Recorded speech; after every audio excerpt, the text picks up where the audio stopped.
കമനീയ കിശോരമുഗ്ധമൂർത്തേ കളവേണുക്കൊണിതാദൃതാനനേന്ദോഃ മമ വാജി വിജൃംഭതാം മുരാരേഃ മധുരിം നഃ കണികാപി കാപി കാപി മദശിഖണ്ഡിശിഖണ്ഡവിഭൂഷണം മദനമന്ധരമുഗ്ധമുഖാംബുജം വ്രജവധൂനയനാഞ്ചലവഞ്ചിതം വിജയതാം മമ വാങ്മയജീവിതം. പീലിക്കണ്ണു ചെരിച്ചു വച്ചു തലയിൽ ഗോരോചനം നെറ്റിയിൽ കാലിക്കോലതു ചേർത്തു കെട്ടിയരയിൽ ഏലസിനൊപ്പം ഹരി ആലിൻചോട്ടിലിരുന്നു സ്നിഗ്ധമധുരം വേണുസ്വരം തീർക്കുവാനോലും മാധവ സുന്ദരസ്മിതമുഖം കാണട്ടെ ഞാനെപ്പോഴും. യോന്തപ്രവിശ്യ മമ വാചമിമാം പ്രസുപ്താം സഞ്ജീവയത്യഖിലശക്തിധരസ്വധാംനാ അന്യാംശഹസ്തചരണശ്രവണത്വഗാദീൻ പ്രാണാൻ നമോ ഭഗവതേ പുരുഷായ തുഭ്യം. മള്ളിയൂർവാസിനം ശാന്തം ജ്ഞാനവൈരാഗ്യഭൂഷണം ശ്രീഭാഗവത നിഷ്ണാതം നൗമിതം ലോകശങ്കരം സദ്ഗുരുഭ്യോ നമഃ. ഗോവിന്ദനാമ സങ്കീർത്തനം ഗോവിന്ദ ഗോവിന്ദ. ദശമസ്കന്ധം നിരോധം എന്നുള്ള ലക്ഷണത്തോടു കൂടിയിട്ടുള്ള ദശമസ്കന്ധമാണ് നമ്മൾ ഇപ്പോൾ അനുസ്മരിച്ചുകൊണ്ടിരിക്കുന്നത്. കഴിഞ്ഞ ദിവസം നമ്മൾ പറഞ്ഞത് സമുദ്രത്തിന്റെ നടുവിൽ ചെന്ന് ദ്വാരക നിർമ്മിക്കുകയും ആ ദ്വാരകയിൽ വിവിധ തരത്തിലുള്ള സാധനങ്ങള് പലതും അവിടെ അല്ലെ വൈശ്രവണനിൽ നിന്നും അതുപോലെ ലോകപാലന്മാരിൽ നിന്നും കിട്ടിയതായിട്ടുള്ള ആ നിധികള് ഒക്കെ ആയിട്ടുള്ള ഗംഭീരമായിട്ടുള്ള ആ ദ്വാരകയുടെ പൂമുഖത്തിൽ എങ്ങനെയാണ് ഭഗവാൻ നിൽക്കുന്നത്? പത്മമാലി നിരായുധ അല്ലെ. അവിടെ പത്മമാലി ആയിക്കൊണ്ട്, പത്മത്തിന്റെ ഏറ്റവും പ്രധാനം എന്താണ്? മനസ്സാണ് അല്ലെ. അപ്പം എല്ലാവർക്കും കടാക്ഷം അരുളുന്നതായിട്ടുള്ള ആനന്ദത്തെ, സമാധാനത്തെ നൽകുന്നതായിട്ടുള്ള ഭഗവാന്റെ ആ രൂപത്തോടുകൂടി ഭഗവാൻ അവിടെ നിന്നൂന്ന് പറഞ്ഞുകൊണ്ടാണ് നമ്മൾ ആ 50-ാമത്തെ അധ്യായം അവിടെ അവസാനിപ്പിച്ചത്. ഇനി 51-ാമത്തെ അധ്യായം നോക്കാം നമുക്ക്. സംവിലോക്യ വിനിഷ്ക്രാന്തമുജ്ജിഹാനമിവോടുപം ദർശനീയതമം ശ്യാമം പീതകൗശേയവാസസം. അങ്ങനെ ആ ദ്വാരകയുടെ ആ പ്രധാന കവാടത്തില് ഭഗവാൻ ഇങ്ങനെ ഇരിക്കുന്നതായിട്ടുള്ള രംഗത്തെ തന്നെയാണ് ആദ്യം കാണിക്കുന്നത്. അവിടെ പുറത്തേക്ക് യാത്രയാകുന്നവനും ഉദിച്ച് ഉയരുന്നതായിട്ടുള്ള പൂർണ്ണചന്ദ്രനെ പോലെ കാണാൻ സുന്ദരനും ശ്യാമള വർണ്ണത്തോടു കൂടിയിട്ടുള്ള പോരാ, ആ മഞ്ഞപ്പെട്ട് ധരിപ്പിച്ചവനും, പിന്നെയോ ദർശനീയതമം ശ്യാമം പീതകൗശേയവാസം ശ്രീവത്സവക്ഷസം അല്ലെ. ആ മിന്നിത്തിളങ്ങുന്നതായിട്ടുള്ള ശ്രീവത്സം തന്റെ മാറിലണിഞ്ഞിരിക്കുന്നു. പിന്നെയോ കൗസ്തുഭരത്നത്തിന്റെ ആ ശോഭ കൊണ്ട് മനോഹരമായിട്ടുള്ള കഴുത്തോടു കൂടിയിട്ടുള്ളവൻ. പൃഥു ദീർഘ ചതുർബാഹും നവകഞ്ചാരുണേക്ഷണം. പോരാ, എന്താണ് ആ ബഹുലമായിട്ടുള്ള അജാനബാഹുക്കളോട് കൂടിയിട്ടുള്ളവനും താമരപ്പൂവിന് തുല്യമായിട്ടുള്ള അരുണവർണ്ണത്തോടു കൂടിയിട്ടുള്ള ആ ഭഗവാനെ, അങ്ങനെ ഉള്ള ആ ഭഗവാന്റെ നേരെ ആരാ ഓടിയത്? ഇവിടെ കാലയവനൻ അല്ലെ. അങ്ങനെയുള്ള അദ്ദേഹത്തെ യവനൻ പിന്തുടർന്ന് ഓടി എന്ന് പറയാണ്. ഇങ്ങനെ ഇവിടെ പറയുന്നത് നോക്കൂ. നിത്യപ്രമുദിതം ശ്രീമ സുഖപോലം ശുചിസ്മിതം. നിത്യപ്രമുദിതം എന്ന് പറഞ്ഞാൽ എന്താണ്? സദാസമയവും നമ്മുടെ മനസ്സിനെ എന്തെന്നില്ലാതെ സന്തോഷിപ്പിക്കുക. അതാണ് നിത്യപ്രമുദിതം. അങ്ങനെയുള്ള ആ മന്ദസ്മിതം തൂകുന്നതായിട്ടുള്ള മകരകുണ്ടലങ്ങളാൽ ശോഭിക്കുന്നതായിട്ടുള്ള ആ മുഖകമലത്തോടു കൂടിയിട്ടുള്ള ഭഗവാനെ കണ്ടിട്ട് ഇതാ ആ ശ്രീവത്സം എന്ന മറുക, അതുപോലെ തന്നെ നാല് കൈകളിലും ഇതാ താമരക്കണ്ണനായിട്ടുള്ള അതിസുന്ദരമായിട്ടുള്ള ആ ഇദ്ദേഹം തന്നെയാണ് വാസുദേവൻ. എങ്ങനെ മനസ്സിലാക്കി? കാരണം നാരദ മഹർഷി പറഞ്ഞു കൊടുത്തിട്ടുണ്ട് ഇതെല്ലാം. ഭഗവാന്റെ ചിഹ്നങ്ങളെ മുഴുവൻ പറഞ്ഞു കൊടുത്തു നോക്കിയപ്പം ഇത് തന്നെയാണ് ആ നാരായണൻ വാസുദേവൻ എന്ന് യവനൻ അങ്ങോട്ട് തീരുമാനിച്ചു. അങ്ങനെ തീരുമാനിച്ചതോടുകൂടി എന്തായി? വേഗം തന്നെ ആ ആയുധങ്ങളൊന്നും കൂടാതെ, കാരണം എന്താണ്? പത്മമാലി നിരായുധ, അല്ലെ? ആയുധങ്ങളില്ലാതെയാണ് ഭഗവാൻ നിൽക്കുന്നത്. അങ്ങനെയാണെങ്കിൽ ആ ആയുധം ഒന്നും കൂടാതെ തന്നെ യുദ്ധം ചെയ്യുവാൻ വേണ്ടിയിട്ട് നിശ്ചയിച്ചുകൊണ്ട് യവനൻ എന്തായി? ആ യുദ്ധത്തിനായിക്കൊണ്ട് ഓടി പോകുന്നതും യോഗികൾ പോലും എന്താണ് പല ദശാബ്ദങ്ങളായിട്ട് പോരാ യുഗങ്ങളോളം എന്താണ് തപസ് ചെയ്തിട്ടുള്ള യോഗികൾക്ക് പോലും കാണാൻ സാധിക്കാത്തതായിട്ടുള്ള, അല്ലെങ്കിൽ കിട്ടാൻ സാധിക്കാത്തതായിട്ടുള്ള ആ ചൈതന്യത്തിന്റെ എതിരെയാണെങ്കിൽ, അല്ലെങ്കിൽ പിടികിട്ടാത്തവനുമായിട്ടുള്ള അദ്ദേഹത്തെ പിടിച്ചു കെട്ടാം എന്നുള്ള ധാരണയിലാണ് ആര് പോകുന്നത്? കാലയവനന്റെ യാത്ര. ഹസ്തപ്രാപ്തമിവാത്മാനം ഹരിണാസ പദേ പദേ നീതോ ദർശയതാ ദൂരം യവനേശോദ്രികന്ധരം. ഇതാ കയ്യിൽ കിട്ടിയെന്ന് ഓരോ അടി വെക്കുമ്പോഴും, അതാണ് പതേ പതേ, ഓരോ അടി വെക്കുമ്പോഴും തൻ്റെ കയ്യിലായി എന്ന് വിചാരിക്കുമ്പോഴും എന്താണ്? ആ യവന ശ്രേഷ്ഠൻ ദാ ആ ശ്രീഹരിയെ കൊണ്ട് ഒരു വലിയ, അങ്ങനെ കൊണ്ടുപോയി ഭഗവാൻ, കൊണ്ടുപോയി എവിടെ എത്തിച്ചു? ഒരു വലിയൊരു പർവ്വത ഗുഹയിലേക്ക് എത്തി എന്ന് പറയാണ്. ആ യാദവ വംശത്തിൽ ജനിച്ചതായിട്ടുള്ള തനിക്ക് എതിരാളികളെ ഭയന്ന് അല്ലെ കൊണ്ടുള്ള ഈ ഓട്ടം അത്ര നല്ലതല്ല എന്ന് ആക്ഷേപിച്ചുകൊണ്ട് അവിടെ പാപം തീർന്നിട്ടില്ലാത്തതായിട്ടുള്ള യവനൻ അല്ലെ ഭഗവാനോട് പറയാ, ഇങ്ങനെ ഭീരുക്കളെ പോലെ ഓടുന്നത് അത്ര നല്ലതൊന്നും അല്ല എന്ന് പറയുന്നത് പറഞ്ഞ് ആ യവൻ എന്താണ്? ശ്രീകൃഷ്ണനെ ഒന്ന് തൊടാൻ പറ്റിയില്ല എന്ന് പറയാണ്. ശ്രീകൃഷ്ണനെ തൊടണമെങ്കിൽ ആ സച്ചിദാനന്ദ സ്വരൂപത്തിന്റെ അടുത്തേക്ക് മുഖത്തേക്ക് പോലും നോക്കാൻ സാധിക്കില്ല അല്ലെ? അത്ര കണ്ട് പാപമുള്ള യവന് അത് സാധിച്ചില്ല എന്ന് പറയാണ്. ഏവം ക്ഷിപ്തോപി ഭഗവാൻ പ്രാവിശൽ ഗിരികന്ധരം സോപി പ്രവിഷ്ടതത്രന്യം ശയാനം ദദൃശേ നരം. എത്രയൊക്കെ അധിക്ഷേപിക്കപ്പെട്ടിട്ടും ഭഗവാൻ എന്ത് ചെയ്തു? ആ പിടി കൊടുക്കാതെ ആ പർവ്വത ഗുഹകളിലേക്ക് പ്രവേശിച്ചു എന്ന് പറയാണ്. യവനും എന്ത് ചെയ്തു? യവനും പുറകെ പോയി ആ ഗുഹയിലേക്ക് അങ്ങോട്ട് കടന്നു. അതിനുള്ളിലേക്ക് അങ്ങ് ചെന്ന് കഴിഞ്ഞപ്പോഴേക്കും ശ്രീകൃഷ്ണന് പകരം മറ്റൊരാള് കിടക്കുന്നതായിട്ട് അവിടെ കണ്ടു. ഇയാൾ എന്നെ ഇത്രയും അകലേക്ക് കൊണ്ടുവന്നത് അല്ലെ ഈ ഒരു പാവത്തെ പോലെ കിടക്കുകയാണ് അവിടെ എന്ന് മനസ്സിലാക്കിക്കൊണ്ട് അയാള് ആ കൃഷ്ണൻ തന്നെയാണ് എന്ന് ഉറപ്പിച്ചുകൊണ്ട് എന്ത് ചെയ്തു? ആ യവനൻ അവിടെ കിടക്കുന്നയാളെ കാലുകൊണ്ട് ആഞ്ഞൊരു ചവിട്ടി എന്ന് പറയണ. ഒട്ടും താമസിച്ചില്ല. ആ ഗുഹയ്ക്ക് ഉള്ളിലായതുകൊണ്ട് ആരാന്ന് വ്യക്തമായിട്ട് കാണാൻ സാധിച്ചില്ല. അപ്പൊ പിന്നെ അവിടെ ആ നാരദന്റെ ലക്ഷണങ്ങളൊന്നും അവിടെ പ്രത്യേകിച്ച് അവിടെ നോക്കേണ്ടി വന്നില്ല. ആരാന്ന് അറിഞ്ഞില്ല, കാരണം ഇരുട്ടാണ് അവിടെ. ഉടനെ അവിടെ പറഞ്ഞു അങ്ങനെ ആ സൗദ്ധായ ചിരം സുപ്ത ശനൈരുന്മീല്യലോചനേ ദിശോ വിലോകയൻ പാർശ്വേ തമദ്രാക്ഷീതവസ്ഥിതം.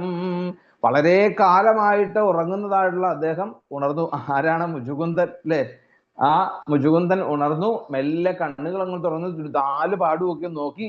ദിശോ വിലോകയൻ പാർശ്വേ തമദ്രാക്ഷീതവസ്ഥിതം. 4 പാടും നോക്കി അടുത്ത് നിൽക്കുന്നതായിട്ടുള്ള യവനെ കണ്ടു. പിന്നെ കുപിത എന്താണ് ഈ മുചുകുന്ദന് കിട്ടിയിട്ടുള്ള വര എന്താണ്? താൻ ആരെയാണോ അല്ലെ സൂക്ഷിച്ചു നോക്കുന്നത്, തൻ്റെ കണ്ണുകളിൽ നിന്നും ഉണ്ടാകുന്നതായിട്ടുള്ള അഗ്നിജ്വാലകളില് അത് ഭസ്മമായിട്ട് തീരും എന്ന് പറയണം. അങ്ങനെ ആ മുചുകുന്ദൻ നോക്കി, അങ്ങനെ ആ നേത്രങ്ങളിൽ നിന്ന് ആവിർഭവിച്ചതായിട്ടുള്ള ആ അഗ്നിയില് ആ യവനെന്താ വെന്ത് ഭസ്മമായി എന്ന് പറയാണ്. ഇത്രയും പറഞ്ഞു കഴിഞ്ഞപ്പോഴേക്കും രാജാവ് ചോദിച്ചു ആ ശിവബ്രഹ്മർഷിയോട്, കോ നാമ സഭൂപവാൻ ബ്രഹ്മൻ കസ്യ കിം വീര്യേവ ച കസ്മാൽ ഗുഹാം ഗത ശിഷ്യേ കിം തേജോ യവനാർദ്ദന. പരീക്ഷിച്ച് ചോദിക്കുകയാണ്, അല്ലയോ ഹേ ഗുരുനാഥ, ഈ യവനെ ഭസ്മീകരിച്ച ആ പുരുഷൻ ആരാണ്? അതൊന്ന് പറഞ്ഞു തരണേ. അദ്ദേഹത്തിന്റെ പേരെന്താണ്? അദ്ദേഹം ഏത് വംശത്തിലാണ് ജനിച്ചത്? അതൊക്കെ അവിടുന്ന് എനിക്ക് വിസ്തരിച്ച് പറഞ്ഞു തരണം എന്ന് പറയുമ്പോൾ അവിടെ ശ്രീ ശിവബ്രഹ്മർഷി പറഞ്ഞു കൊടുക്കുകയാണ് ആ മുചുകുന്ദന്റെ കഥ. ഇക്ഷ്വാകു വംശത്തിൽ ജനിച്ച സൂര്യവംശജനാണ് ആര്? ഈ മുചുകുന്ദൻ. മാന്ധാതാവിന്റെ പുത്രനായിട്ടുള്ള ആ മുചുകുന്ദൻ എന്നാണ് അദ്ദേഹത്തിന്റെ പേര്. പിന്നെ അത് തന്നെയല്ല, അദ്ദേഹം ആരാണ് യഥാർത്ഥത്തില്? അസുരേഭ്യ പരിത്രസ്തൈ തദ്രക്ഷാം സോകരോച്ചിരം രാജൻ വിരമതാം കൃഷ്ണ ഭവാന്ന പരിപാലനാത്. അവിടെ അദ്ദേഹം യഥാർത്ഥത്തില് ഏറ്റവും ബ്രാഹ്മണ ഭക്തനായിരുന്നു. പിന്നെയോ യുദ്ധത്തിലൊക്കെ എന്താണ്, ധാരാളം പലതരത്തിലുള്ള യുദ്ധ മുറകളൊക്കെ മനസ്സിലാക്കി യുദ്ധധർമ്മങ്ങൾ മാത്രം പ്രയോഗിക്കുന്നവനായിരുന്നു. ധാർമ്മികമായിട്ടുള്ള രീതിയിൽ യുദ്ധം ചെയ്യുന്നയാളായിരുന്നു. അസുരന്മാരുടെ ദ്രോഹം സഹിക്ക വയ്യാതെ ആയിക്കഴിഞ്ഞപ്പോ എന്ത് ചെയ്തു? സംരക്ഷണത്തിന് വേണ്ടിയിട്ട് അവര് ഈ മുചുകുന്ദൻ ഇന്ദ്രാദി ദേവന്മാരുടെ അടുത്തേക്ക് പോയി. അങ്ങനെ ആ ഇന്ദ്രാദി ദേവന്മാര് അദ്ദേഹത്തിന്റെ സഹായം അഭ്യർത്ഥിക്കുകയുണ്ടായി. അങ്ങനെ വന്ന് ക്ഷണം സ്വീകരിച്ചതായിട്ടുള്ള അദ്ദേഹം കുറച്ചു കാലം എന്താണ് അമരാവതിയിൽ പോയി ദേവന്മാരെ സഹായിച്ചു. അവിടെ ആ ദേവന്മാരുടെ സംരക്ഷണമൊക്കെ വേണ്ട പോലെയൊക്കെ നിർവഹിച്ചു കഴിഞ്ഞ് സുബ്രഹ്മണ്യസ്വാമി സേനയുടെ അധിപതി ആയ സമയത്ത് അവിടെ നിന്നും അവിടുന്ന് പോരുകയാണ് ഉണ്ടായത്. അങ്ങനെ ദേവന്മാര് മുചുകുന്ദനോട് ചോദിച്ചു, എന്ത് വരം വേണമെങ്കിലും ചോദിച്ചോളൂ പറഞ്ഞു. അങ്ങേക്ക് ഞങ്ങള് അങ്ങയുടെ എല്ലാ ദുഃഖങ്ങളിൽ നിന്നും അങ്ങയെ സംരക്ഷിക്കാൻ ഞങ്ങൾ തയ്യാറാണ് എന്ന് പറഞ്ഞു. അപ്പം യഥാർത്ഥത്തില് ഈ ജനങ്ങള് താരകാസുരന്റെ ദ്രോഹം അസഹ്യമായ ഘട്ടത്തിലാണ് യഥാർത്ഥത്തില് സുബ്രഹ്മണ്യസ്വാമി എന്ന് സൈന്യാധിപനായത് മാറ്റിയത്, ആ ദേവന്മാരുടെ ഒക്കെ സർവ്വസൈന്യാധിപനായിട്ട് വാഴിച്ചത് എന്നൊക്കെ നമുക്ക് സ്കന്ദപുരാണത്തിലും മറ്റ് മാർക്കണ്ഡ പുരാണത്തിലും മാർക്കണ്ഡേയ പുരാണത്തിലൊക്കെ നമുക്ക് കാണാൻ സാധിക്കും. എന്തായാലും അവിടെ ആ മുചുകുന്ദന് എന്താണ് വരം വേണ്ടത്? വരം എന്ത് വേണമെങ്കിലും ചോദിച്ചോളൂ എന്ന് പറഞ്ഞ് ദേവന്മാര് ശത്രുബാധ പാടെ അകറ്റിയതായിട്ടുള്ള ആ ഭൂമിയിലെ സ്വന്തം രാജ്യം പോലും ഉപേക്ഷിച്ചുകൊണ്ട് അല്ലെ, എല്ലാം വിറ്റിട്ടാണ് ദേവന്മാരുടെ അടുത്തേക്ക് പോയത്. അപ്പം സംരക്ഷിക്കാൻ വന്നതായിട്ടുള്ള അങ്ങേക്ക് ജീവിതത്തില് കൈവരേണ്ടതായിട്ടുള്ള എല്ലാ തരത്തിലുള്ള ആഗ്രഹങ്ങളും അതെല്ലാം വേണ്ട പോലെ അങ്ങേക്ക് ഉണ്ടാവട്ടെ. അതുകൊണ്ട് ഇനിയിപ്പോ നമുക്ക് എന്താണ്, ഇപ്പോ എല്ലാത്തിനെയും അങ്ങ് ഒഴിവാക്കിയിട്ടാണ് ഇവിടെ വന്നത്, എല്ലാം വിഫലമാക്കിക്കൊണ്ടാണ് അങ്ങ് ശരിക്കും ഇവിടെ വന്നത്. അതുകൊണ്ട് അങ്ങയുടെ പുത്രന്മാരോ പത്നിമാരോ സ്വജനങ്ങളോ അല്ലെങ്കിൽ വിശ്വസ്തരായിട്ടുള്ള മന്ത്രിമാരോ പ്രജകളോ ഇങ്ങനെ സമകാലീനന്മാരായിട്ടുള്ള മറ്റെല്ലാവരുമോ ഇപ്പൊ ഇന്നും അവിടെ ഈ അന്ന് അങ്ങ് വന്നതിനനുസരിച്ച് ഭൂമിയിൽ ഇപ്പൊ ജീവിച്ചിരിപ്പില്ല അവിടെ. അതുകൊണ്ട് ആ എന്തായതുകൊണ്ട് കാര്യം ചോദിച്ചാൽ എന്താണ്, ബലവാന്മാരിൽ ബലമുള്ള ആളാണ് ആര്? കാലം. കാലോ ബലീയാൻ ബലിനാം. ബലവാന്മാരിൽ ബലമുള്ളതാണ് കാലം എന്നവിടെ പറയാണ്. അപ്പം ഈശ്വരനും ഒരിക്കലും അല്ലെ നാശമില്ലാത്തവനുമായിട്ടുള്ള ഭഗവാൻ തന്നെയാണ് ആര്? ഈ കാലം എന്നുള്ളത് പറയാണ്. കാലസ്വരൂപി. അതുകൊണ്ടാണ് നമ്മള് അല്ലെ കാലസ്വരൂപി, കാലത്തെ നമ്മളെ മനസ്സിലാക്കണം. ഏകാദശത്തിലൂടെയൊക്കെ നമുക്ക് കാണിച്ചു തരുന്നതാണ്. ഭഗവാന്റെ വംശം പോലും ഇന്ന് നശിക്കുന്നത് എന്താണ്? കാലത്തെ മറന്നുകൊണ്ട് നമ്മൾ പ്രവർത്തിച്ചു. നമ്മളും ഈ കാലത്തുണ്ടായി കഴിഞ്ഞാൽ ആ കാലത്തിനെ അംഗീകരിക്കാൻ നമ്മൾ തയ്യാറാവണം. മാറ്റങ്ങളെ അംഗീകരിക്കാൻ നമ്മൾ തയ്യാറാവണം. ഇതൊക്കെ എന്താണ്? മാറ്റങ്ങൾക്ക് അടിസ്ഥാനം അല്ലെ നമ്മളുടെ കുറ്റം കൊണ്ടല്ല, പിന്നെന്താണ്? കാലസ്വരൂപിയായിട്ടുള്ള ഭഗവാന്റെ നിർദ്ദേശങ്ങൾക്ക് അനുസരിച്ചാണ് മാറ്റങ്ങൾ ഉണ്ടാവുന്നത്. അപ്പം ആ കാലസ്വരൂപിയായിക്കൊണ്ട് ഭഗവാൻ, അതുകൊണ്ട് അദ്ദേഹം എന്താണ്, ഒരു അടിയൻ എങ്ങനെയാണ് എന്താണ് ഒരു പശുക്കളെ മേച്ചു നടക്കുന്നതായിട്ടുള്ള അല്ലെ ഒരു ഇടയച്ചക്കനായിക്കൊണ്ട് ഭഗവാന്റെ ഈ ഒരു അവതാരം, അങ്ങനെയുള്ള ഭഗവാൻ എങ്ങനെയാണോ പശുക്കളെ മേച്ചുകൊണ്ട് പോകുന്നത് അതേപോലെ കാലത്തെ നയിച്ചുകൊണ്ട് സ്വയം ആസ്വദിച്ചുകൊണ്ട് ലീലകളാടുന്നു ഇവിടെ, പലതരത്തിലുള്ള ലീലകളാടുന്നു ഇവിടെ. അതുകൊണ്ട് അങ്ങേക്ക് മോക്ഷം എന്നുള്ള ആ ഒരു അവസ്ഥയിലേക്ക് അതിന് ഒഴികെ ആവശ്യമായിട്ടുള്ള എന്ത് വരം ചോദിച്ചാലും അവിടെ തരാൻ തയ്യാറാണ്. മോക്ഷം നൽകാൻ ഭഗവാനും ഈശ്വരനുമായിട്ടുള്ള മഹാവിഷ്ണുവിന് മാത്രമേ അത് സാധിക്കുകയുള്ളൂ. അതുകൊണ്ട് അങ്ങേക്ക് ഇനിയുള്ള കാലങ്ങളിലൊക്കെ അങ്ങേക്ക് നന്മയുണ്ടാവട്ടെ, ശത്രുഭയമൊന്നും ഇല്ലാണ്ട് ഇനി ഭൂമിയിൽ രാജ്യഭാരം ഒക്കെ ചെയ്തുകൊണ്ട് അവിടുന്ന് അങ്ങേക്ക് സുഖമായിട്ട് കഴിയാം. അധികം ആർക്കും സാധ്യമാകാത്തതായിട്ടുള്ള, എന്താണ്, വിരലിൽ എണ്ണാൻ സാധിക്കാത്തത്, അങ്കുലീപരിമിതമായിട്ടുള്ള അവരിൽ അങ്ങനെയുള്ള ആളുകളിൽ കുറച്ച് ആൾക്കാരുണ്ട്. ഭഗവാനിലെ ഇതുപോലെ നേരിട്ട് അനുഭവിച്ചിട്ടുള്ള കുറച്ച് ആൾക്കാരിൽ ഉള്ള ഒരാളായിരുന്നു ഈ മുചുകുന്ദൻ. എന്നിട്ടും എന്താണ്, ദേവലോകത്ത് പോയി സദാ അസുരന്മാരെയൊക്കെ നേരിട്ട് ക്ലേശിക്കേണ്ടി വരിക ഈശ്വരേച്ഛ എന്നല്ലാതെ വേറൊന്നും അവിടെ പറയാനില്ല. അതുകൊണ്ട് എന്തായാലും ആ മഹാവിഷ്ണുവിന് മാത്രമേ എന്താണ് മോക്ഷം നൽകാൻ അവിടെ പ്രാപ്തിയുള്ളൂ എന്നുള്ള ആ ദേവവാക്യത്തിൽ നിന്നും അതിനൊരു കാലം വരുമെന്ന് അവിടെ മനസ്സിലാക്കിക്കൊണ്ട് വേഗം തന്നെ എന്ത് ചെയ്തു, ദേവന്മാര് പ്രകാരം പറഞ്ഞപ്പോഴേക്കും ആ മുചുകുന്ദൻ അങ്ങോട്ട് ആവശ്യപ്പെടാതെ തന്നെ എന്താണ് ദേവന്മാര് കരിഞ്ഞ് അരുളുകയാണ്. എന്താണ് നിത്യമായിട്ടുള്ള ആനന്ദം? എന്താ നിത്യമായിട്ടുള്ള ആനന്ദം? ഒന്നും അറിയാതെ സുഖമായിട്ട് കിടന്നുറങ്ങാൻ, അല്ലേ? അപ്പം ആ നിദ്രാവരം അവിടുന്ന് അറിഞ്ഞ് ദേവന്മാര് കൊടുക്കുകയാണ് മുചുകുന്ദന്. ഭൂമിയിൽ വന്ന് ആ മധുരാരാജ്യത്തിന്റെ പരിസരത്തുള്ള ഒരു ഗുഹയിൽ പ്രവേശിച്ച് അവിടുത്തെ സുഖമായിട്ട് കിടന്നുറങ്ങുന്നു. അങ്ങ് ഉറങ്ങുമ്പോൾ, അല്ലെ, തന്നെ ഉണരുന്നതിന് മുമ്പ് ഒരിക്കലും അങ്ങ് ഉണരും. ആ ഉണരുന്നതിന് മുമ്പ് ഏതെങ്കിലും ഒരു ബുദ്ധിഹീനൻ അങ്ങയെ ശല്യപ്പെടുത്തി ഉണർത്തുകയാണെങ്കിൽ അങ്ങയുടെ ആ കണ്ണുകളിൽ ഞങ്ങളുണ്ടാവും. ഞങ്ങള്, അല്ലെ, അഗ്നി ആയിക്കൊണ്ട് വന്ന് അങ്ങയുടെ കണ്ണുകളിലെ ആ അഗ്നികളെ കൊണ്ട് അത് ഭസ്മീകരിച്ച് തീരും എന്ന് ദേവന്മാരിത വരം കൊടുത്തു പറയാണ്. എന്തായാലും യവനൻ ആ ഭസ്മമായി തീർന്നപ്പോൾ ഭക്തവത്സരനായിട്ടുള്ള ഭഗവാൻ, ആ കൃഷ്ണൻ, ബുദ്ധിമാനായിട്ടുള്ള മുചുകുന്ദന് തൻ്റെ ഈ രൂപത്തെ തന്നെ അവിടുന്ന് കാണിച്ചു കൊടുത്തു, അല്ലെ? യഥാർത്ഥത്തില് ആ യവനൻ കാണാൻ സാധിക്കാത്തതായിട്ടുള്ള രൂപം ആരാ ഇപ്പൊ കണ്ടത്, അല്ലെ? ഭക്തോത്തമനായിട്ടുള്ള മുചുകുന്ദന് അത് കാണാൻ സാധിച്ചു എന്ന് പറഞ്ഞാൽ മേഘവർണ്ണമാണ്. അവിടെ പറയുന്നുണ്ട്, തമാലോക്യ ഘനശ്യാമം പീതകൗശേയവാസസം ശ്രീവത്സവക്ഷസം ഭ്രാജൽ കൗസ്തുഭേന വിരാജിതം. അതാ വേദവ്യാസ മഹർഷിയുടെ വലിയൊരു മഹത്വം അതാണ്. യവനൻ കണ്ടപ്പോഴും അവിടെ വിസ്തരിക്കുക, അല്ലെ? ഭഗവാന്റെ രൂപങ്ങൾ എവിടെയൊക്കെയാണോ വിസ്തരിക്കാൻ പറ്റുക അവിടെയൊക്കെ ആ രൂപത്തെ വീണ്ടും വീണ്ടും വീണ്ടും നമ്മളുടെ മനസ്സിലേക്ക് ഉറപ്പിക്കുവാൻ വേണ്ടി ചതുർഭുജം രോജമാനം വൈജയന്ത്യാചമാലയാ ചാരുപ്രസന്നവദനം സ്ഫുരൻ മകരകുണ്ടലം പ്രേക്ഷണീയം നൃലോകസ്യ സാനുരാഗസ്മിരേക്ഷണം അഭീക്ഷ്യ വയസം മത്തം മൃഗേന്ദ്രോദാര വിക്രമം. അവിടെ എന്താ പറയുന്നത്? ചതുർഭുജം രോജമാനം വൈജയന്ത്യാചമാലയാ.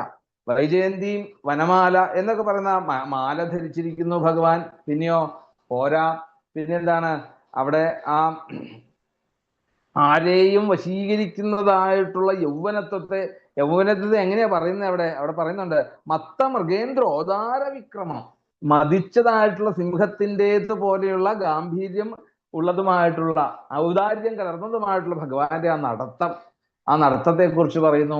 ഇങ്ങനെയുള്ള ഭഗവത് രൂപം ഒക്കെ ദർശിച്ചുകൊണ്ട് ആ മുചുകുന്ദൻ ആ തേജസിന്റെ പ്രഭാവത്തില്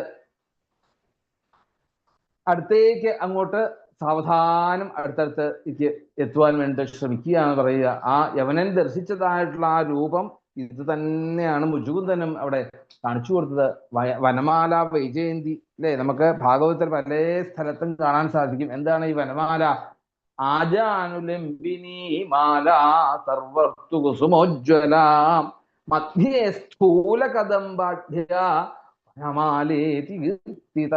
അങ്ങനെ വനമാലയെ കുറിച്ചൊന്ന് പറയുന്നത് എന്താണ്? സ്ഥൂല കദംബം പൂക്കളെ കൊണ്ട് നിർമ്മിച്ചതായിട്ടുള്ള മാലയാണ് കദംബം അല്ലെങ്കിൽ വനമാല എന്ന് ഒരു രീതിയിൽ ആഖ്യാനിക്കുന്നു. ഇത് ശ്രീധര ആചാര്യര് വേറൊരു രീതിയിൽ പറയുന്നു. എന്താണ്? തുളസി കുന്ദമന്ദാര പാരിജാത അംബുജൈസ്തുയാം പഞ്ചബർഗ്രഥിതാ മാല വൈജയന്തീതി കഥ്യതേ.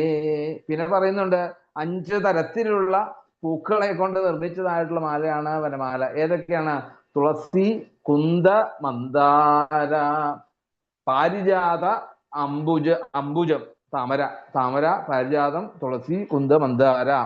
ഇങ്ങനെയുള്ള മന്ദാരപ്പൂവ്, തുളസി തുടങ്ങിയതായിട്ടുള്ള 5 പുഷ്പങ്ങളെ കൊണ്ട് നിർമ്മിച്ചതായിട്ടുള്ള വനമാല. എന്തായാലും ഭഗവാൻ വേഗം തന്നെ ആ മുചുകുന്ദൻ ഭഗവാന്റെ അടുത്തേക്ക് ചെന്നിട്ട് ചോദിച്ചു, കോ ഭവാനിഹ സംപ്രാപ്തോ വിപിനേഗിരി ഗഹ്വരെ പദ്ഭ്യാം പത്മപലാശാഭ്യാം വിചരസ്യുരുകണ്ഠകേ. ചോദിച്ചു, അല്ല കണ്ണാ, ഗുരുവായൂരപ്പ. അപ്പൊ ഗുരുവായൂരപ്പന്റെ തൃപ്പാദങ്ങളാണ് തന്റെ മനസ്സിൽ അല്ലെ നാരദ മഹർഷിയാൽ മനസ്സിലാക്കിയിട്ടുള്ള ആ തൃപ്പാദങ്ങള്. അങ്ങനെയുള്ള തൃപ്പാദങ്ങള് ഉള്ള ഭഗവാൻ ഇവിടെ എങ്ങനെയാണ് പത്മപലാശാഭ്യാം വിചരസ്യുരു കണ്ടകെ. ഇവിടെയുള്ള ഈ മുള്ളുകൾ നിറഞ്ഞതായിട്ടുള്ള ഈ വനത്തിലെ പർവ്വത ഗുഹയ്ക്ക് ഉള്ളില് ആ താമരപ്പൂ പോലെ മൃദുവായിട്ടുള്ള പാദങ്ങൾ പതിപ്പിച്ച് അങ്ങ് ഇവിടെ വന്ന് ചേർന്നത് എങ്ങനെയാണ്? എന്തിനു വേണ്ടിയിട്ടാണ് അങ്ങ് ഇവിടെ വന്നത്? പിന്നെയോ പോരാ, തേജസ്വിനാം തേജോ ഭഗവാൻ വാ വിഭാവസു സൂര്യ സോമോ മഹേന്ദ്രോ വാ ലോകപാലോപരോപി വാ. ഇനി അത് തന്നെയല്ല, തേജസ് എല്ലാം കൂടി ചേർത്ത് വെച്ച, നേരത്തെ സൗന്ദര്യോത്തരതോപി സുന്ദരതരം എന്ന് പറഞ്ഞതുപോലെ തന്നെ തേജസ് എല്ലാം കൂടി ചേർത്ത് വെച്ചാൽ ആ തേജോമൂർത്തിയായിട്ടുള്ള അങ്ങ് ആരാണ് യഥാർത്ഥത്തില്? സൂര്യനാണോ? ചന്ദ്രനാണോ? ലോകപാലന്മാരോ ഓരോരുത്തരും ദേവേന്ദ്രനാണോ? ഇങ്ങനെ ആദിത്യനാണോ ചന്ദ്രനാണോ തുടങ്ങിയതായിട്ടുള്ള രീതിയിലൊക്കെ അവിടുന്ന് മുചുകുന്ദൻ തൻ്റെ ആ യഥാർത്ഥമായിട്ടുള്ള ഊഹങ്ങളെ ഒക്കെ അവിടുന്ന് ഭഗവാനോടായിട്ട് ചോദിക്കുന്നു. ദേവന്മാർക്കും ദേവന്മാരായിക്കൊണ്ട് ബ്രഹ്മാവ്, വിഷ്ണു, മഹേശ്വരൻ അല്ലെ, ഇങ്ങനെയുള്ള ത്രിമൂർത്തികളിൽ പുരുഷോത്തമനായിക്കൊണ്ട് മഹാവിഷ്ണു അങ്ങ് തന്നെയാണോ അങ്ങ് എന്ന് വിഭാവനം ചെയ്യുന്ന രീതിയിൽ ഈ നോക്കൂ, ഗുഹയുടെ ഉള്ളിലുള്ള ഗുഹാന്തർ ഭാഗത്തുള്ള അന്ധകാരങ്ങളെയൊക്കെ മാറ്റിയുള്ള ധവളപ്രകാശത്തോടുകൂടി ശോഭിക്കുന്ന അങ്ങ് ആരാണ് യഥാർത്ഥത്തിൽ ചോദിക്കുകയാണ് അല്ലെ. നമ്മളുടെ ഹൃദയമാകുന്ന അന്ധകാരത്തെ ഒക്കെ തുടച്ചു നീക്കിക്കൊണ്ട് നമ്മളുടെ ഉള്ളിൽ തേജസ് ഉയർത്തിക്കൊണ്ടുവരുന്നതായിട്ടുള്ള ആ ഹൃദയാന്തർഭാഗത്ത് പ്രവേശിച്ചതായിട്ടുള്ള അജ്ഞാന അന്ധകാരത്തെയൊക്കെ ഇല്ലാണ്ടാക്കുന്നതായിട്ടുള്ള ആ കണ്ണൻ തന്നെയാണോ അങ്ങ് എന്ന് ഒക്കെ അവിടെ ചോദിച്ചു. അല്ലയോ പരാക്രമശാലിയായിട്ടുള്ളവനെ, പുരുഷശ്രേഷ്ഠ, ശുശ്രൂഷതാമ അവ്യലീകം അസ്മാകം നരപുംഗവ സ്വജന്മ കർമ്മ ഗോത്രം വാ കഥ്യതാം യതിരോചത്തെ. അങ്ങ് ആരാണെന്ന് എനിക്കെന്ന് അറിയണം. അങ്ങയുടെ ജന്മം എവിടെയാണ്? അങ്ങയുടെ കർമ്മം എന്താണ്? അങ്ങയുടെ നാമധേയങ്ങൾ എന്താണ്? ഇതൊക്കെ എനിക്കറിയണമെന്ന് ആഗ്രഹമുണ്ട് എന്ന് മുചുകുന്ദൻ ഭഗവാനോടായിട്ട് പറയുകയാണ്. പിന്നെ പറഞ്ഞു, അടിയങ്ങള് ഞാന് ആരാണെന്ന് ചോദിച്ചാൽ എന്താണ്? ഞാന് ഐക്ഷ്വാക ക്ഷത്രബന്ധവ, ഞാൻ ഇക്ഷ്വാകു വംശത്തിലുള്ള സൂര്യവംശജനാണ്. അങ്ങനെ ആ യുവനാശ്വന്റെ പൗത്രനായിട്ടുള്ള മുചുകുന്ദനാണ് ഞാൻ വളരെ കാലം ഉറങ്ങാതെ കഴിച്ചു കൂട്ടു. എവിടെയാണ് ഞാൻ ഉറങ്ങാതെ കഴിച്ചു കൂട്ടാൻ കാരണം എന്താണ്? എവിടെയാണ്? ദേവലോകത്ത് ഉറക്കമുണ്ടോ? ഇല്ല അല്ലേ? നിമിഷത്തിന്റെ കാര്യം പറയാറില്ലേ? ദേവലോകത്ത് അങ്ങനെ കുറച്ചു കാലമായിട്ട് ഉറക്കമില്ലാതെ ക്ഷീണിതനായി, അങ്ങനെ ആ നിദ്രയുടെ സ്വാധീനത്താൽ ഉറക്കം വന്നിട്ടും ഉറങ്ങാതെ ഇരുന്നതായിട്ടുള്ള ഞാൻ, എനിക്കിതാ ദേവന്മാരുടെ അതുകൊണ്ട് തന്നെ എന്തായി, എൻ്റെ ഇന്ദ്രിയങ്ങളൊക്കെ ക്ഷയിച്ചു ഓടുന്ന. പിന്നെ ആ ദേവന്മാരുടെ ഒക്കെ അനുഗ്രഹത്തോടുകൂടി അങ്ങനെ ആരോരുമില്ലാത്തതായിട്ടുള്ള ഒരു വനത്തിന്റെ ഉള്ളിൽ വന്ന് ആ ഗുഹയുടെ ഉള്ളിൽ വന്ന് ഞാൻ കിടന്നുറങ്ങി. ഇപ്പോൾ ഇതാ ഒരാളാൽ ഉണർത്തപ്പെട്ടു. അയാളെ ഉടനെ തന്നെ അയാള് ഭസ്മമായി അവിടെ. അങ്ങനെ യഥാർത്ഥത്തില് അയാൾ ഭസ്മമായത് എൻ്റെ നോട്ടം കൊണ്ടാണെന്നല്ല, പിന്നെന്താണ്? അത് അയാളുടെ കർമ്മഫലങ്ങളാണ്. ശരിക്കും അയാളുടെ കർമ്മഫലങ്ങളെ കൊണ്ട് അല്ലെ അയാള് ഭസ്മീകരിച്ചു. പിന്നെ ഇതാ ആ ശത്രുഹന്താവും ശ്രീമാനുമായിട്ടുള്ള അല്ലെങ്കിൽ ലക്ഷ്മീ വല്ലഭനായിട്ടുള്ള അങ്ങയെ എനിക്ക് കാണാൻ സാധിച്ചു. സകരപുത്രന്മാര് ആ കപില മഹർഷിയുടെ കോപാഗ്നിയിലല്ല യഥാർത്ഥത്തില് സ്വന്തം ഭസ്മമായത്. പിന്നെയോ കപില മഹർഷി അവരെ കൊന്നു എന്നുള്ളതാണോ? അല്ല. പിന്നെന്താണ്? ആ സകരപുത്രന്മാര് അവരുടെ ആ ദുഷ്കർമ്മങ്ങൾക്ക് അടിസ്ഥാനമായിക്കൊണ്ട്, ആ ദുഷ്കർമ്മത്തിന്റെ ഫലമായിക്കൊണ്ട് അവർ ഭസ്മീകരിക്കപ്പെടുകയാണ് ശരിക്കും. അപ്പം യഥാർത്ഥത്തിൽ ഇവിടെ മുചുകുന്ദൻ തന്നെ പറയാണ് താൻ ആരെയും ദ്രോഹിക്കാൻ ഉദ്ദേശിച്ചിട്ടില്ല എന്നും ആ യവനൻ എന്താണ് തന്നെ സ്വന്തം കർമ്മഫലങ്ങൾ അനുഭവിച്ചതാകുമെന്നും ഒക്കെ പറഞ്ഞ് ക്ഷീണിതനായിട്ടുള്ള ആ മുചുകുന്ദൻ ഭഗവാനോടായിട്ട് അവിടുന്ന് പറഞ്ഞു. അതുകൊണ്ട് മഹാനുഭാവനായിട്ടുള്ള അങ്ങ് എല്ലാവർക്കും ഈ ശരീരത്തെ സ്വീകരിച്ചിട്ടുള്ള ശരീരികൾക്കെല്ലാം തേജസാ തേ വിഷഹ്യേണ ഭൂരിദ്രഷ്ടും ന ശക്നുമാ ഹതൗജസോ മഹാഭാഗ മാനിനീയോസി ദേഹിനാം. ദേഹത്തെ സ്വീകരിച്ചിട്ടുള്ള ശരീരികൾക്കെല്ലാം എന്താണ് അങ്ങ് ആദരണീയനാണ്. അങ്ങയുടെ അസഹ്യമായിട്ടുള്ള തേജസ്സിന് മുമ്പിൽ അല്ലെ അങ്ങേ ആ അധിക നേരം നോക്കി നിൽക്കാൻ പോലും സാധിക്കുന്നില്ല. അങ്ങനെയുള്ള സച്ചിദാനന്ദ സ്വരൂപമാണ് അങ്ങ്. അതുകൊണ്ട് അതിനു പോലും ഞാൻ എന്താണ് ഭൂരി ദ്രഷ്ടും ന ശക്നുമാ, ഞാൻ അശക്തനാണെന്ന് പറയാണ്. അങ്ങയുടെ മുഖത്തേക്ക് നോക്കാൻ പോലും എനിക്ക് ശക്തി ഇല്ല. ഏവം സംഭാഷിതോ രാജ്ഞാ ഭഗവാൻ ഭൂതഭാവന പ്രത്യാഹ പ്രഹസൻ വണ്യ മേഘനാദ ഗഭീരയാ. അതുകൊണ്ട് ആ രാജാവ് പറയപ്പെട്ടതായിട്ടുള്ള എല്ലാ സർവചരാചരങ്ങൾക്കും സാക്ഷിയായിട്ടുള്ള ഭഗവാൻ കൃഷ്ണൻ ഒന്ന് നന്നായിട്ടൊന്ന് ഭഗവാന്റെ ആ സ്ഥിരമായിട്ടുള്ള എന്താണ് പുഞ്ചിരി മന്ദഹാസം അല്ലെ, അതാണ് പ്രഹസൻ വാണ്യ മേഘനാദ ഗഭീരയ. ആ മന്ദസ്മേരവതനായിക്കൊണ്ട് തിരിച്ച് മുചുകുന്ദനോടായിട്ട് മറുപടി പറയാണ്. അവിടുന്ന് പറഞ്ഞു, ജന്മകർമാഭിധാനാനി സന്ധിമേംഗ ശക്നുന്ത്യേ സംഖ്യാതും അനന്തത്വാന്മയാവപി. എനിക്ക് പോലും എൻ്റെ ജന്മകർമ്മങ്ങളെ കുറിച്ചോ നാമധേയങ്ങളെ കുറിച്ചോ പറയാൻ അറിയില്ല.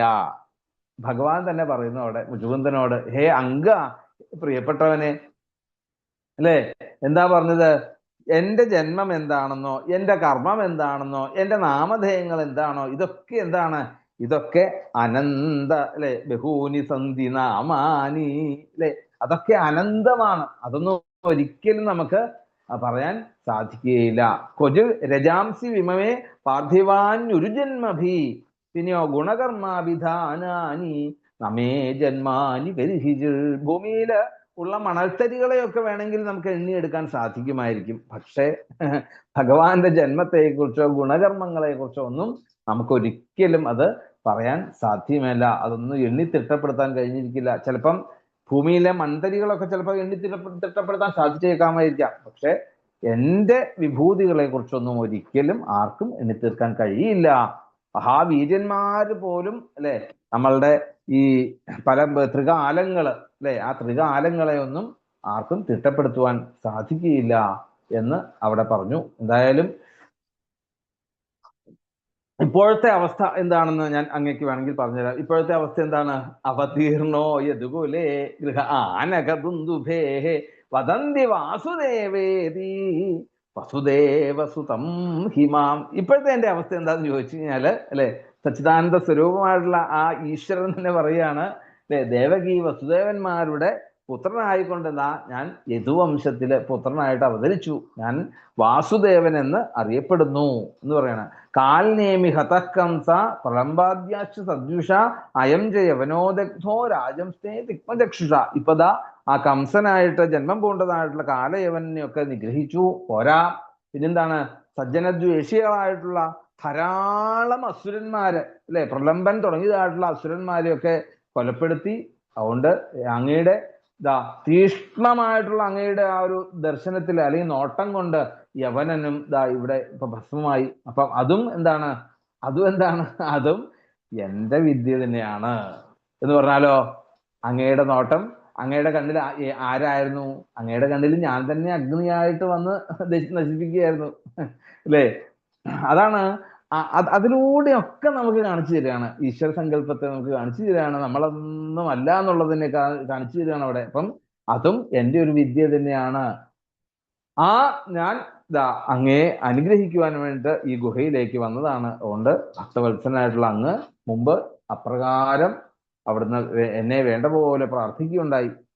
ധാരാളം കാലം തപസ് ചെയ്തിട്ടുണ്ടായിരുന്നു. അതുകൊണ്ട് രാജർഷിയായിട്ടുള്ള അങ്ങ് വരങ്ങള് എന്ത് വേണമെങ്കിലും ചോദിച്ചോളൂ, എന്ത് ചോദിച്ചാലും ഞാൻ തയ്യാറ്. അങ്ങേക്ക് വരം തരാൻ വേണ്ടിയിട്ട് അല്ലേ മെനക്കെട്ട് ഞാൻ ഗുഹയിലേക്ക് വന്നതാണ് ഇവിടെ. അതുകൊണ്ട് എന്ത് വേണമെങ്കിലും അങ്ങ് ചോദിച്ചോളൂ. ഇങ്ങനെ ആ ഭഗവാൻ ഇതാ അരുളി ചെയ്തതായിട്ടുള്ള ആ മുചുകുന്ദൻ എന്തായത് വേഗം ഈ ഭക്തന്മാരെ സംബന്ധിച്ചിടത്തോളം എന്തെങ്കിലും വരം വേണോ?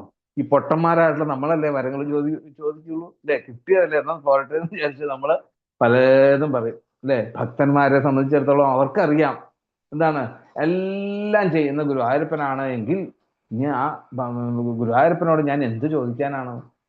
എത്ര എത്ര എത്ര സ്തുതികൾ നമുക്ക് കാണാൻ സാധിക്കും അല്ലെ? ധ്രുവന്റെ സ്തുതികള്, പ്രഹ്ലാദന്റെ സ്തുതികള്, പോരാ കുന്തിദേവിയുടെ സ്തുതികള്, ഭീഷ്മസ്തുതികള്, ഏത് സ്തുതി എടുത്താലും നമുക്ക് ഭക്തന്മാരുടെ സ്തുതിയിലെ ഒരു ലെവലേശം പോലും വരങ്ങൾക്ക് വേണ്ടിയിട്ട് ഭക്തനെ ആശ്രയിക്കുന്നവരില്ല. നമ്മൾ എന്ത് ചെയ്യും? നമ്മൾ ചെല്ലും, ഭഗവാനെ ഒരു കുഞ്ഞിക്കാല് കണ്ടാൽ പഞ്ചസാരപ്പറ. പിന്നെയോ വിവാഹം നടന്നാല് അല്ലെ തുലാഭാരം, ഇങ്ങനെയുള്ള പലതരത്തിലുള്ള വിലപേശലുകളൊക്കെ എന്താണ് നമ്മൾ ചെയ്യും ഭഗവാന്റെ അടുത്ത്. ഭക്തന്മാരൊരിക്കലും, സജ്ജനങ്ങൾ ഒരിക്കലും അത് ചെയ്യില്ല. കാരണം എന്താണ്? ഇതൊക്കെ ചെയ്യിപ്പിക്കുന്ന ഭഗവാനല്ലേ എന്നുള്ള ഒരു സത്യത്തെ ഉറപ്പിച്ചുകൊണ്ട് എന്തായാലും ആ മുചുകുന്ദൻ സാക്ഷാൽ നാരായണൻ തന്നെയാണ് എന്ന് അറിഞ്ഞുകൊണ്ടുകൂടി നേരെ പാദങ്ങൾ വീണങ്ങോട്ട് നമസ്കരിച്ചുകൊണ്ട് ഗംഭീരമായിട്ടുള്ള സ്തുതി, മുചുകുന്ദ സ്തുതി, അത് നമുക്ക് അടുത്ത ദിവസം അനുസ്മരിക്കാം. ഗോവിന്ദനാമ സങ്കീർത്തനം. ഗോവിന്ദ ഗോവിന്ദ.